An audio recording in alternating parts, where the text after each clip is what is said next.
Pushpa impossible serial के सभी fans को मेरा नमस्कार। तो फ्रेंड्स, आज के एपिसोड में केवल खुशियां ही खुशियां आपको देखने को मिलेंगी। और ये खुशियां क्या क्या है, बस देखते जाइए आज का एपिसोड। तो सबसे पहले के सीन में ये दिखाया गया है फ्रेंड्स कि पुष्पा लड्डू लेके यानी कि मिठाई लेके जुगल के लिए आई है और उसके मुंह में एक बड़ा सा लड्डू मुंह में डाल देती है और कहती है कि जुगल, आज का दिन मेरे लिए बहुत स्पेशल है। तो जुगल पूछता है क्यों, तो बताती है कि अश्विन की तरक्की हो गई है और इस तरक्की के लिए उसे कंपनी की ओर से बहुत बड़ी गाड़ी मिली है। पुष्पा की खुशियों को देखकर जुगल भी काफ़ी खुश होता है और कहता है कि पुष्पा, तूने जो इतने सालों तक जो मेहनत की ना, अब बस फल खाने का समय आ गया है। तो पुष्पा कहती है, हाँ रे खोटे सिक्के, तुझे पता नहीं है कि दिलीप के जाने के बाद मैंने क्या नहीं किया इन 17 सालों में। और आज जब अश्विन को देखी तो ऐसा लगता है कि अश्विन ने मेरी तपस्या को सार्थक कर दिया। तो जुगल कहता है कि हाँ, एक तरफ अश्विन ने तेरी तपस्या को सार्थक किया और दूसरी तरफ अपना माल साउथ अफ्रीका तक जाने को रेडी है। और उसके बाद वो भी एक लड्डू पुष्पा के मुंह में डाल देता है। अब आगे के सीन में प्रार्थना अपने टेरेस पे खड़ी है बालकनी में और नीचे रिद्धि किसी से फोन पर बात कर रही है। दरअसल रिद्धि चौल में प्रार्थना से ही मिलने के लिए आई हुई है। जब से उसे पता चला है कि उसकी वजह से चिराग और प्रार्थना के बीच में मनमुटाव हो गया है, दोनों दूरी बना लिए हैं, प्रार्थना नाराज है चिराग से, तब से वो प्रार्थना से कोशिश कर रही है मिलने की और इसलिए वो आई है ताकि वो बता सके कि उसका चिराग के साथ कोई लेना देना नहीं है। वो चिराग की बस कलीग है और ऑफिस में उसके साथ काम करती है। वो लोग एक साथ स्टोरी पे काम करते हैं, आर्टिकल पे काम करते हैं, जो भी न्यूज़ होता है उस पर काम करते हैं। बाकी इससे ज़्यादा कुछ भी नहीं है। लेकिन प्रार्थना इस बात को समझने को तैयार नहीं है। और अब आगे के सीन में अश्विन और दीप्ति को क्लोज होते हुए दिखाया गया है। कमरे में कोई नहीं है तो दोनों पति पत्नी एक दूसरे के क्लोज होते ही हैं। तभी पुष्पा आ जाती है और पुष्पा को देख के दोनों ही अलर्ट हो जाते हैं। तो पुष्पा थोड़ी सी उनकी खिंचाई करती है, कहीं मैं तुम लोगों के बीच में हड्डी में कबाब तो नहीं बन गई। तो अश्विन कहता है ऐसी कोई बात नहीं है मम्मी। फिर वो बेटे बहू को प्यार करती है और अचानक से उन्हें स्टैचू कहती है। दोनों स्टैचू जब बन जाते हैं तो पुष्पा काला टीका उठाती है और अपने बेटे और बहू दोनों को कान के नीचे काला टीका लगाती है। तो अश्विन पूछता है ये क्या किया मम्मी। तो पुष्पा कहती है कि बोला क्यों, मैंने स्टैचू बनाया है ना, और ये काला टीका मैं नज़र ना लगे इसलिए लगा रही हूँ। तूने मुझे इतनी बड़ी जिंदगी की खुशी दी है, जो कि मुझे लगता है कि मैंने 17 साल जो दुख काटा है, तूने एक ही झटके में मेरे दुख को दूर कर दिया है। और सुन, बाहर ना मैंने कैमरामैन को बुलाया है, यानी कि फ़ोटो खींचने वाले को बुलाया है। तो अश्विन पूछता है वो क्यों। तो पुष्पा कहती है कि वो अमिताभ बच्चन जो अपनी फैमिली फ़ोटो खिंचवाते हैं ना, वो दोनों आगे बैठते हैं, जया जी और अमिताभ जी, और उनके पीछे में वो खड़े रहते हैं ना, अभिषेक और श्वेता, ठीक वैसी ही फ़ोटो मुझे खिंचवानी है। अभी पुष्पा ये बात कह ही रही होती है कि तभी चिराग की एंट्री होती है एकदम रेड रेड सूट में, शम्मी कपूर की तरह डांस करते हुए। तो वो आश्चर्य में पड़ जाती है कि ओए मेरी लुच्ची लोमड़ी, ये सूट तू कहाँ से लाया।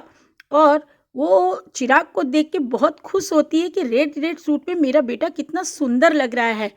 और उसके बाद पुष्पा अपनी एक फैमिली फ़ोटो खिंचवाती है। चूँकि इस फैमिली फ़ोटो में राशि नहीं है, क्योंकि राशि अभी अपने कॉलेज ट्रिप पे गई हुई है। तो वो पुष्पा कहती है कि बाद में हम राशि के साथ भी एक फैमिली फ़ोटो खिंचवा लेंगे। और उसके बाद वो लोग बप्पा के सामने आते हैं, यानी गणपति जी की मंदिर के पास, और गणपति जी का भी आशीर्वाद लेते हैं। और वहीं पे बापोद्रा आता है और उसके बाद बापोद्रा जो है वो बहुत खुश होता है, चूँकि वहाँ पे चिराग भी है। तो चिराग को देख के उसका मन खट्टा हो जाता है। उसके बाद वो फ़ोन पर विप होता है तो वो देखता है कि अश्विन का ही न्यूज़ आ रहा है मोबाइल पे। अश्विन ने जो 2 कंपनी को मर्ज किया है, परेरा जी की कंपनी और अपने मयूर सर की कंपनी को, इसका ही न्यूज़ आ रहा है। और मोबाइल पे वो सबको न्यूज़ दिखाता है कि ये देखो अश्विन ने कितना बड़ा काम किया है, इसकी न्यूज़ अभी इतने अच्छे से चैनल पे आ रही है। इसे देखकर सभी काफ़ी खुश होते हैं। पुष्पा की तो खुशी का कोई ठिकाना नहीं होता है और अभी ये लोग खुश हो ही रहते हैं, तभी वहाँ पे मीडिया भी आ जाती है और मीडिया तुरंत फ़ोटो खींचने लगती है और काफ़ी क्वेश्चन वगैरह पूछने लगती है अश्विन से। तो अश्विन उनके प्रश्नों का जवाब भी देता है और चूँकि मीडिया आ चुकी है, तो वहाँ पे बापोद्रा के साथ बाकी लोग भी चाहते हैं कि मीडिया उनको कवर करे और पुष्पा तो खुद को कर ही रही है अपने बेटे के साथ। और बापोद्रा कहता है कि हम सबों का भी एक साथ में ले लीजिए फ़ोटो, हमारा भी एक आ जाएगा तो अच्छा लगेगा। उसके बाद फ़ोटो खिंचवाने के लिए सभी लाइन से खड़े होते हैं, तो सुशीला कहती है कि चिराग को भी बुला लो और चिराग को जब बुलाया जाता है तो चिराग आके प्रार्थना के बगल में खड़े हो जाता है, तो वो चिराग को धक्के देकर हटा के बीच में खुद आ जाता है क्योंकि उसे लगता है कि ये मेरी बेटी के बगल में क्यों खड़ा होगा। और उसके बाद सभी का फ़ोटो सेशन होता है और उसके बाद मीडिया वाले चले जाते हैं। अब आगे महेंद्र भाई सामने आते हैं और अश्विन से कहते हैं कि तेरे स्कूल की पहली फीस मैं भरा था, आज तूने उस स्कूल की फीस को पूरे सूद समेत चुका दिया, इतना बड़ा आदमी बनकर। तो भावुक होकर अश्विन महेंद्र भाई को गले लगा लेता है। ये समय काफ़ी खुशी का है फ्रेंड्स और इमोशनल सिचुएशन भी है। कहीं ना कहीं अश्विन की तरक्की से पूरे चौल के लोग खुश भी हैं और इमोशनल भी हैं, लेकिन कहीं ना कहीं बापोद्रा को अगर कोई अखड़ रहा है तो वो है चिराग। अब इधर मास्टर जी के पास वीरेन के लोग आते हैं क्योंकि वीरेन से तलवार को शक है कि जब किसी भी महिला कामगार के घर पे कोई सबूत नहीं मिला कि पुष्पा माल कहाँ से बनवा रही है रानकी में, तब वो समझ जाते हैं कि ज़रूर इस काम में मास्टर जी साथ दे रहे हैं। इसलिए वीरेन अपने लोगों को, अपने आदमियों को भेजता है मास्टर जी के यहाँ और उसके लोग जो हैं मास्टर जी के यहाँ पूरा चेक करते हैं। हालांकि मास्टर जी कहते हैं कि यहाँ कुछ भी नहीं है, मैं ऐसा कुछ भी नहीं कर रहा हूँ, लेकिन उसके आदमी ज़बरदस्ती सब तरफ घुस जाते हैं और चेक करने लगते हैं। तभी मास्टर जी के यहाँ साइड में रखी एक कार्टन पे उन लोगों की नज़र पड़ती है, तो वो लोग उसको खोल डालते हैं और जब खोलते हैं तो हैरान हो जाते हैं क्योंकि उसके अंदर से संतरा निकलता है। मास्टर जी कहते हैं कि मैंने पहले ही कहा था कि यहाँ कुछ भी नहीं है और ये संतरे मैंने नागपुर से मंगाए हैं, चाहो तो अपने बच्चों के लिए ले जा सकते हो। लेकिन वो लोग वहाँ से चले जाते हैं और उनको वहाँ पे चूँकि कुछ भी नहीं मिलता है, उन लोगों को वहाँ पर इसलिए कुछ भी नहीं मिलता है क्योंकि दिखाया गया है कि पहले ही जुगल ने मास्टर जी को सावधान कर दिया था और उन्हें माल को किस प्रकार से छुपा के रखने का आइडिया दिया था।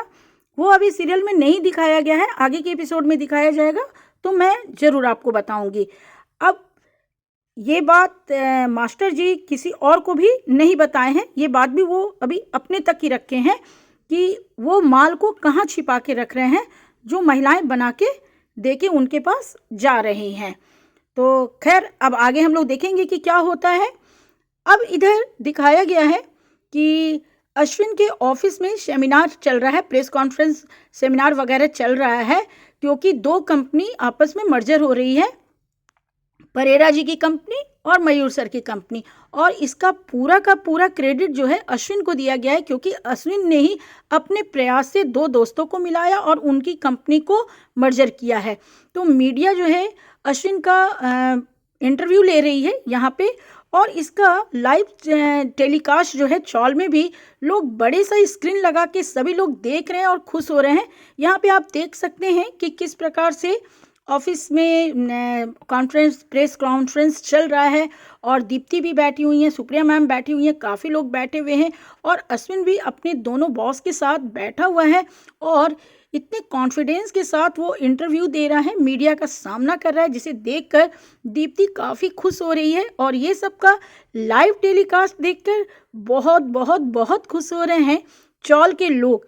और एक से एक प्रश्न जो है मीडिया कर रही है उनसे, मयूर सर भी जवाब दे रहे हैं और यहाँ पे तारीफ मिल रही है किसे, तो वो है अश्विन, जिसने कि काफ़ी मेहनत से ये मुकाम हासिल किया है।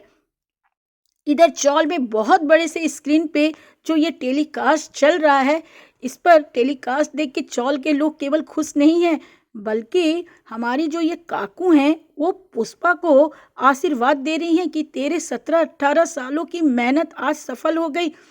तेरे अश्विन ने तुझे वो पहचान दिला दी जो कि कोई भी बेटा शायद ही दिलवा पाता है।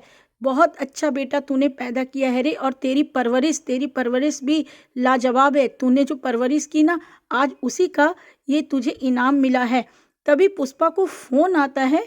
दरअसल पुष्पा को इस समय कई फ़ोन आते हैं जिसपे कि पुष्पा को जानने वाले लोग उसे बधाई दे रहे हैं, कॉन्ग्रेचुलेशन कह रहे हैं और पुष्पा खुश हो रही है। अब अगले दिन का सीन में ये दिखाया गया है कि अपनी कार से अश्विन जो है ऑफिस जा रहा होता है, तभी बापोद्रा वहाँ पे आता है और चौल के लोगों को इकट्ठा करता है और कहता है कि मुझे भी एक बिग अनाउंसमेंट करना है, बहुत बड़ी खुशी की बात है जो मैं तुम चौल वालों के साथ शेयर करना चाहता हूँ। और वो बताता है कि जगताप साहब की जो अपोजिट पार्टी है लोक जीवन, उसकी ओर से मैं कॉरपोरेटर के लिए चुनाव लड़ रहा हूं और मैं उसका कागज पेपर वगैरह साइन करके आ गया हूं। ये खबर सुनने के साथ फिर से एक बार चौल में लहर फैल जाती है खुशियों की, और पूरे चौल के लोग नाचने लगते हैं, गाने लगते हैं। उन्हें लगता है कि उनका बापोद्रा सेठ अब बहुत बड़ा कॉरपोरेटर बन जाएगा।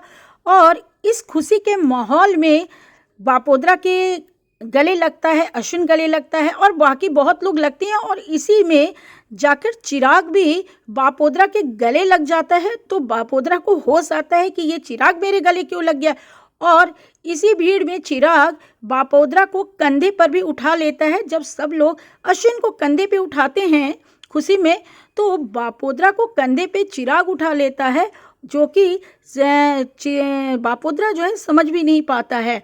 तो खैर, अब सभी लोग काफ़ी खुश हैं चौल में। बापोद्रा के लिए, अश्विन के लिए दो दो खुशियां हैं, और कस के नाच रहे हैं, झूम रहे हैं, गा रहे हैं। और ये देखिए क्या माहौल है, यहाँ तक कि बापोद्रा भी नाच रहा है अपने चौल के सभी लोगों के साथ। पुष्पा नाच रही है, प्रार्थना नाच रही है, आशावरी, महेंद्र सभी नाच रहे हैं, गा रहे हैं। खैर चलिए, आज के एपिसोड की कहानी फ्रेंड्स बस यहीं तक थी। अब आगे के एपिसोड में क्या दिखाया जाएगा तो मैं बताती हूँ। तो फ्रेंड्स, अब आगे के एपिसोड में ये दिखाया जाएगा कि जब वीरेन के लोगों को कुछ भी नहीं मिलता है मास्टर जी के घर पे, तो वीरेन खुद मास्टर जी के घर पे आता है, उन्हें हर तरीके का धमकी देता है। तो क्या वो मास्टर जी के घर पे पकड़ लेगा कि माल कहाँ से कहाँ आ रहा है, कैसे जा रहा है, और इसमें मास्टर जी क्या हेल्प कर रहे हैं। तो फ्रेंड्स, ये सब हम लोग आने वाले एपिसोड में देखेंगे। आज के लिए बस इतना ही। Bye bye friends.